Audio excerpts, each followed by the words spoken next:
Good morning everyone. Class 9th में हमने chapter start किया हुआ है linear equation in two variables. ठीक है, इसका कुछ पार्ट मैंने क्लियर कर दिया था, कुछ पार्ट और आज मैं क्लियर करता हूँ। इसका ग्राफ अगर आपको अच्छे से बनाना आ गया तो अपने पास इजी वे में रहेगा। थोड़ा सा रिकेप करता हूँ। वन वेरिएबल वाली इक्वेशन जो रहती है इसका आंसर अपने पास यहाँ पर 1 आएगा। यहाँ पर ये चीज़ ध्यान रखिएगा, अगर आपसे इसका सॉल्यूशन पूछा जाए नंबर ऑफ सॉल्यूशन तो यहाँ पर 1 होगा, क्योंकि x की वैल्यू अपने पास 1 रहेगी। जब 1 वेरिएबल वाली इक्वेशन है तो आंसर 1 होगा। बट अगर 2 वेरिएबल हैं अपने पास तो इसका सॉल्यूशन अपने पास इनफाइनाइट होगा, इनफाइनाइट सॉल्यूशन, क्योंकि हम x की वैल्यू अपनी मर्जी से कितनी भी रख सकते हैं, हमें y की वैल्यू उस हिसाब से मिलती हुई चली जाएगी। तो हमारे पास जो x की वैल्यू आप रख रहे हैं तो उसी हिसाब से y की वैल्यू आपके पास आती हुई चली जाएगी।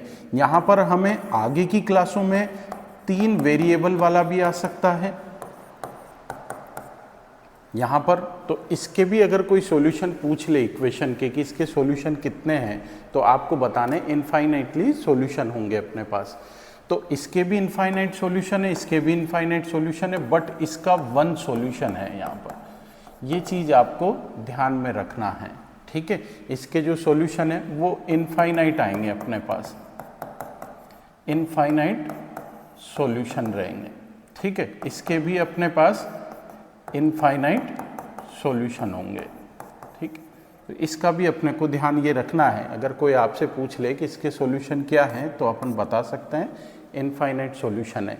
लीनियर इक्वेशन में हमने बताई दिया डिग्री 1 होती है x और y की। वेरिएबल यहाँ पर अपने पास 2 हैं, वेरिएबल कितने भी हो सकते हैं, बट अपन पढ़ रहे हैं 2 वेरिएबल्स वाली इक्वेशन। तो हम 2 वेरिएबल वाली इक्वेशन को आगे लेके चलते हैं। तो देखना है यहाँ पर क्या क्या अपने को आगे मिलता है।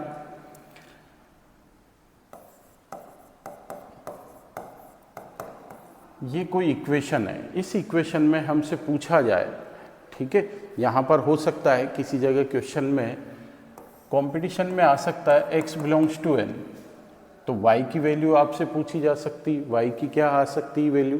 ठीक है, y बिलोंग्स टू n हो सकता है, x और y बिलोंग्स टू r हो सकता है। तो उस हिसाब से हमें वैल्यूज़ यहाँ पर निकालनी होती। लेकिन बच्चों आपके पास यहाँ जो रहेगा 9th क्लास में x और y belongs to real number होगा। तो हम यहाँ पर x और y जो लेते हैं वो रियल नंबर ले सकते हैं। आप अपनी मर्जी से x की वैल्यू या y की वैल्यू पुट कर सकते हैं। जो वैल्यू आप पुट करते हैं x की तो हमें y की वैल्यू मिलेगी। वैल्यू कितनी होगी यहाँ पर, इनफाइनाइट होगी अपने पास वैल्यू। ये वैल्यू ही सॉल्यूशन होता है। इनफाइनाइट सॉल्यूशन अपने पास यहाँ पर मिलने वाला है, जिससे हम ग्राफ डिनोट करेंगे। अब देखिए यहाँ पर ग्राफ, अगर ये लीनियर इक्वेशन है यानी कि इनकी डिग्री 1 है अपने पास, इस इक्वेशन की डिग्री क्या है, 1 है। अगर डिग्री 1 है तो ये मान के चलना कि यहाँ पर जो ग्राफ बनेगा वो ऑलवेज स्ट्रेट लाइन ही बनेगा। ग्राफ कैसा बनेगा बच्चों, स्ट्रेट लाइन बनेगा अपने पास यहाँ पर। तो हम यहाँ पर ग्राफ बनाने जा रहे हैं स्ट्रेट लाइन वाला। बहुत इजी है, ग्राफ आना चाहिए। मैंने पिछली वाली क्लास में भी आपको बताया था कि क्लास 10th में और 9th में क्या फ़र्क है। आप देखना यहाँ पर 10th और 9th में क्या है। 10th में एक ही इक्वेशन आएगी x + 2y = 6। 10th क्लास में 2 इक्वेशन आएगी अपने पास यहाँ पर। इनसे भी अपने को यहाँ पर ग्राफ डिनोट करना है। ये 10th क्लास में आएगा, ये 9th क्लास में आएगी अपने पास। ठीक है, अगर 2 इक्वेशन आता है तो इनका एक ही सॉल्यूशन निकलता है जब लाइन इंटरसेक्ट करती है यहाँ पर। ठीक है, इसको हम यूनिक सॉल्यूशन बोलते हैं। तो ये हम 10th में पढ़ेंगे, लेकिन जोड़ना जरूरी था आपको, इससे कनेक्ट मैंने कर दिया है 10th क्लास से। तो आपको ये बहुत अच्छे लेवल पर आना चाहिए इक्वेशन को सोल्व करना। तो आज हम इक्वेशन सोल्व करना सीख रहे हैं। यहाँ पर ग्राफ इसका और अच्छे से हम बनाएंगे। तो देखिए लेते हैं ग्राफ, कोई भी इक्वेशन हमने यहाँ ले लिया x + y = 3। ठीक है, तो यहाँ पर आपसे क्या क्या पूछा जा सकता है। देखो ABC की वैल्यू मैंने कल आपको बताया था कि इसका स्टैंडर्ड फॉर्म क्या होता है, x + by + c = 0। ये इसका स्टैंडर्ड फॉर्म है।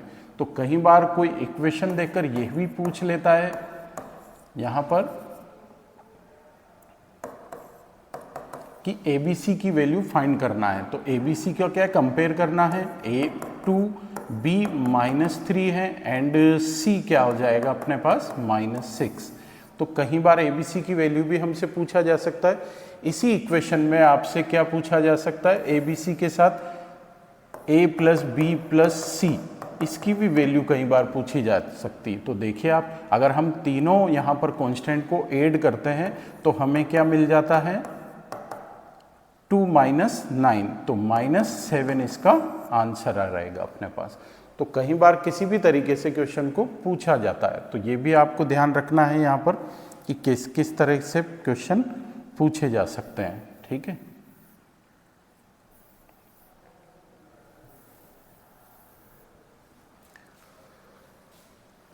अब हम यहाँ पर ग्राफ सोल्व करना चाह रहे हैं। तो ग्राफ देखिए किस तरीके से हैं, आप चाहें तो डायरेक्ट वैल्यू पुट कर सकते हैं। कल भी मैंने आपको इस चीज़ पर बताया था। यहाँ पर हम ले रहे हैं y की वैल्यू, तो हम यहाँ पर पुट करेंगे, पुट इन इक्वेशन 1, क्योंकि अपने पास एक ही इक्वेशन है।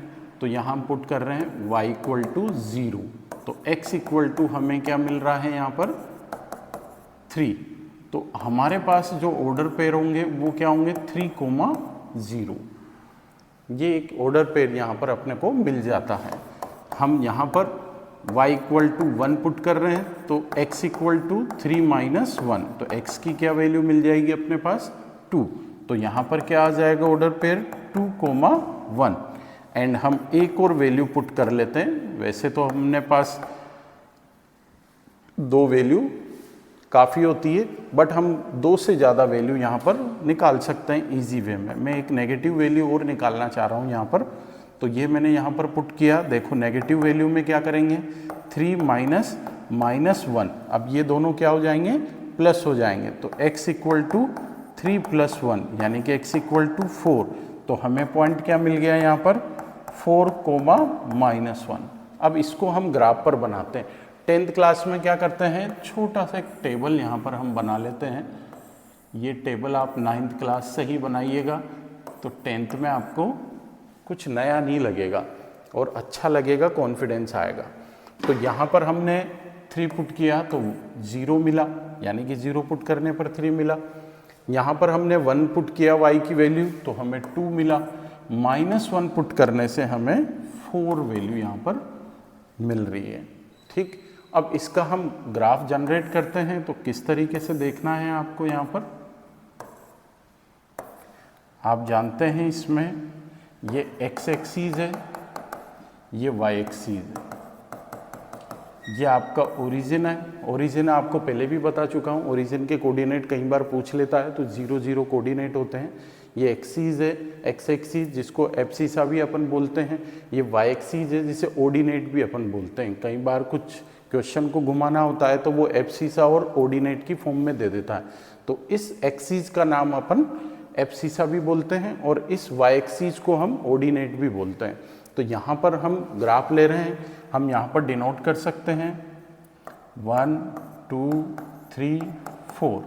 डिस्टेंस का आपको ध्यान रखना है, स्केल क्या लेना है यहाँ पर, आप इस ग्राफ को देखकर स्केल लेना है अपने को। यहाँ पर ऐसा नहीं कि आप बहुत छोटे से इसमें यहाँ पर ग्राफ बना दें, ठीक है ना। जरा सी लाइन आपने ड्रॉ कर दी है ना, ग्राफ तो बहुत बड़ा है पर ग्राफ की लाइन क्या आ गई, छोटी सी लाइन आ गई आपके पास। तो वो भी एक गलत होगा कि इस तरीके से आप लाइन को ड्रॉ नहीं करें। 1, 2, 3, 4। अब देखिए यहाँ पर 3, 0 है, तो 3, 0 पर यहाँ पर अपन ये पॉइंट डिनोट कर रहे हैं, ठीक है। और 2, 1 x पे 2 है और y पे ये 1 है, ठीक है। तो हम यहाँ पर इसको डिनोट कर रहे हैं। अब अपने पास 4, -1 है, तो -1 अपन बना लेते हैं यहाँ पर। y पे देखिए आप नेगेटिव है, तो ये यहाँ पर पॉइंट आता है अपने पास और ये हमने बना दिया। स्केल लेकर लाइन को ड्रॉ करते समय ध्यान रखिएगा स्ट्रेट लाइन ही आनी चाहिए, ठीक है। अगर पॉइंट कहीं इधर उधर हो रहा है इसका मतलब आपने मिस्टेक किया हुआ है। ठीक है, जिगजैग शेप में नहीं होना चाहिए, स्ट्रेट लाइन शेप में ही होना चाहिए। इस लाइन पर हम डिनोट कर सकते हैं अपनी line x plus Y equal to 3। ये हमने यहाँ पर लाइन ड्रॉ किया है, ठीक है। तो इसका भी अपने को ध्यान रखना है कि लाइन को डिनोट करें, पॉइंट को अच्छे से डिनोट करें। स्ट्रेट लाइन बनाते समय ज़्यादा इसको डार्क ना करें, क्योंकि पीछे पेज फटने का डर रहता है। बच्चे स्केल से लेते हैं और 2-3 बार रगड़ देते हैं, तो वो भी आप ना करें। तो देखो ये ग्राफ अपने पास बन गया है कंप्लीट। लेके चलते हैं आगे सेकंड वाले पे। कई बार फ्रैक्शन वाला ग्राफ अपने पास आता है, जैसे ये कोई क्वेश्चन है अपने पास x/2 plus y/3 equal to 1। इस तरह का ग्राफ भी हम यहाँ पर सोल्व करना चाह रहे हैं। ये फ्रैक्शन में है, फ्रैक्शन से भी नहीं डरना है अपने को। आप चाहें तो इसको एलसीएम लेकर भी सोल्व कर सकते हैं, तो हम इसको एलसीएम लेकर सोल्व करते हैं। देखिएगा यहाँ पर, ये मैंने यहाँ एलसीएम ले लिए हैं। 6 3x प्लस 2y, ये 1 क्रॉस मल्टीप्लाई किया है। 6 2y equal to 6 minus 3x, तो y इक्वल टू हो गया 6 माइनस 3x अपॉन 2। ये हमने इसको एक इजी फॉर्म में लाइन को डिनोट कर दिया है, ठीक है। आप चाहें तो इसके कई सारे मेथड हो सकते हैं, बट ये सबसे इजी मेथड है। एलसीएम लेकर हमने लाइन को एक लीनियर फॉर्म में रख दिया है, ठीक है। तो ध्यान रखिएगा आप, यहाँ पर हम यहाँ पर वैल्यू पुट कर रहे हैं। अब देखिए वैल्यू क्या पुट कर रहा हूँ मैं, x इक्वल टू 0 मैंने यहाँ पर पुट किया है।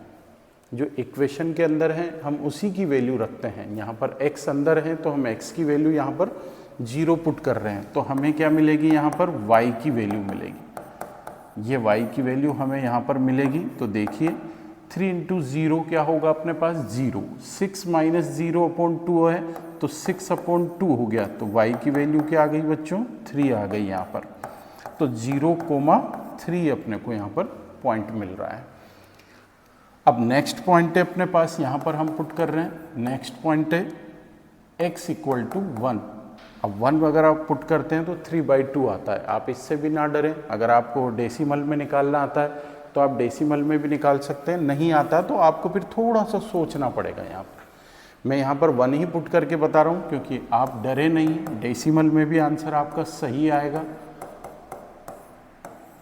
कहीं बच्चे ये सोचते हैं कि डेसिमल में आ गया अपना आंसर, तो वो वहाँ पर ब्रेक कर देते हैं या कुछ और सोचने लग जाते हैं, और इस में वो कहीं ना कहीं मिस्टेक कर जाते हैं। आप अगर वैल्यू पुट कर रहे हैं और आपकी कैलकुलेशन सही है तो ग्राफ भी एकदम राइट ही जाएगा।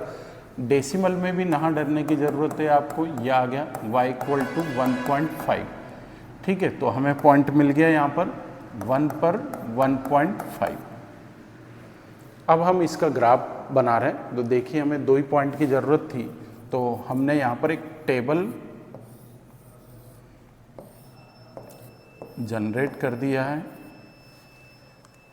x की वैल्यू 0 है तो y 3 है, और ये 1 है तो 1.5 मैंने यहाँ पर लिया।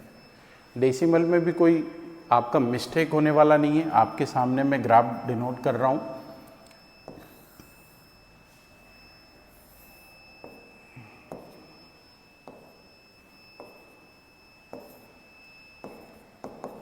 ग्राफ को आप अच्छे से सजाइएगा, क्योंकि ग्राफ ही देखा जाता है। अगर किसी में आता है तो ग्राफ बहुत अच्छा होना चाहिए, ठीक है ना। पेंसिल की नोक जो है वो ज़्यादा पतली भी नहीं होना चाहिए, ज़्यादा मोटी भी नहीं होना चाहिए, ठीक है, एकदम अच्छा दिखे।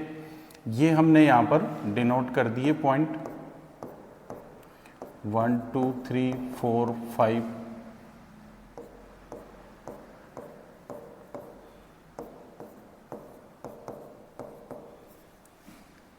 ठीक है।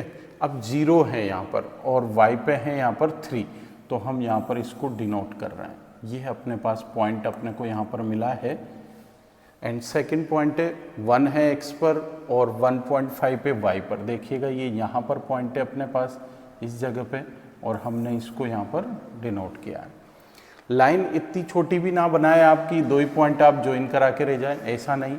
आपकी स्ट्रेट लाइन है, स्ट्रेट लाइन जो रहती है अपने पास वो आर पार रहती है अपने पास, तो आप इससे अच्छे से डिनोट करें, ठीक है। इस पर आप जो लाइन है वो डिनोट कर दें, x/2 plus y/3 equal to 1, ठीक है। इस लाइन को अपन ने डिनोट कर दिया है। ये अपना ग्राफ कंप्लीट है, टेबल कंप्लीट है, कैलकुलेशन कंप्लीट है। ऐसा 10th क्लास में आपको 2 बार करना पड़ सकता है। अब मैं ले रहा हूँ एक क्वेश्चन डेसिमल वाला, ठीक है। एक क्वेश्चन और मैं डेसिमल का लेता हूँ। डेसिमल का क्वेश्चन भी आप लोगों की बुक में है, तो देखिएगा आप इसमें 1.2x प्लस 0 पॉइंट ले लेता हूँ 0.3y इक्वल टू 1.1। देखिए आप, ये डेसिमल में मैंने लिया है एक एक क्वेश्चन। यहाँ पर हम डेसिमल को हटाते हैं तो क्या आएगा 10।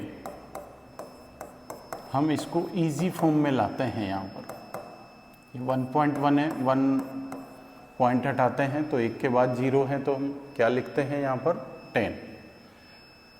एलसीएम यहाँ पर मैंने ले लिए हैं 2x plus 3y equal to, ये 10 से 10 कैंसिल हो गया। इक्वेशन अपने पास इजी फॉर्म में आ चुकी है, ठीक है। सेम क्वेश्चन होगा तो 3y equal to 11 minus 2x, y equal to 11 minus 2x upon 3। अब हम x की वैल्यू यहाँ पर पुट करेंगे। आप अपने हिसाब से x की वैल्यू पुट करके एक टेबल बना सकते हैं, ठीक है। तो हम यहाँ पर इधर x की वैल्यू रखना चाह रहे हैं, तो हम x की वैल्यू यहाँ पर 1 पुट कर रहे हैं। x इक्वल टू 1 हमने यहाँ पर पुट किया, तो क्या मिला हमें, देखिएगा आप यहाँ पर 11 माइनस 2 अपॉन 3, और ये हो गया 9/3, तो हमें यहाँ पर 3 पॉइंट मिल रहा है। अब हम यहाँ पर पुट करेंगे x इक्वल टू, देखिए आप यहाँ पर अगर आप सोच कर रखना चाहें तो इसमें एक ट्रिक है कि अगर 3 अपॉन में आता है तो 2 वैल्यू आप छोड़ कर रख सकते हैं। हमेशा आपसे कैंसिल आउट होगा और फ्रैक्शन में आंसर नहीं आएंगे, डेसिमल में आंसर नहीं आएंगे। अपॉन में 2 है तो एक एक वैल्यू छोड़कर आप रख सकते हैं। अगर 5 है तो 4 वैल्यू आप छोड़कर रख सकते हैं। तो देखो यहाँ पर 3 है अपने पास नंबर लाइन में। नंबर लाइन में क्या आता है अपने पास, यहाँ पर 1 आ रहा है। अब 1 के बाद हम क्या रख सकते हैं, यहाँ पर 2 और 3 हम यहाँ पर छोड़ सकते हैं। 2, 3 अगर अपन ने यहाँ छोड़ दिया तो क्या रखेंगे, यहाँ पर 4। हम यहाँ पर 4 रखेंगे। 4 रखने से क्या होगा, कैंसिल आउट हो जाएगा आपका जल्दी। 11 माइनस 2 इंटू 4, बिल्कुल आप बिना सोचे रख दीजिए, आप कैंसिल आउट होगा, कंप्लीट होगा, ये आ गया, ठीक है। ये ट्रिक हमारे द्वारा ही बनी हुई है, आप भी बना सकते हैं कोई ना कोई ट्रिक। ये आ गया 1 यहाँ पर। तो एक यहाँ पर टेबल बनकर आती है अपने पास, इस पर ध्यान दीजिएगा आप। यहाँ पर हमने 2 वैल्यू निकाली, 1 और 4 पुट किया है हमने यहाँ पर। तो हमें क्या मिला है, 1 पुट करने पर 3 मिला है और 4 पुट करने पर हमें 1 मिला है। अब इसको हम ग्राफ पर डिनोट करते हैं। तो ध्यान दीजिएगा आप, ये मैंने ग्राफ, ये ग्राफ मैंने बना लिया है। ग्राफ बनाने का मेथड वही है, देखो बार बार वही आएगा। 10th क्लास में सेम मेथड है, कोई अलग मेथड नहीं है अपने पास, ठीक है। तो हमने लिया है 1, 3, ये 1 और ये 3, और यहाँ पर है 4, 1, ये 4 और ये 1, ठीक है। ये 2 पॉइंट हमने यहाँ पर ले लिए, दोनों को ज्वाइन करवाएंगे और लाइन ड्रॉ हो जाएगी क्लियर एकदम। इस पर हम अपनी लाइन लिख देंगे 0.2x plus 0.3y equal to 1.1, ठीक है। तो आज का होमवर्क आपका रहेगा, ये कंप्लीट है। x/3 plus y upon 4 equal to 1, 1.1 x plus 1.2 y equal to 1.3, x by 4 plus Y 1/6। ये मैंने होमवर्क में 3 क्वेश्चन आपको दिए हैं, कंप्लीट करना है आपको यहाँ पर, बहुत इजी हैं। ठीक है, तो कल मिलते हैं न्यू चैप्टर के साथ। Rahul sir, thank you.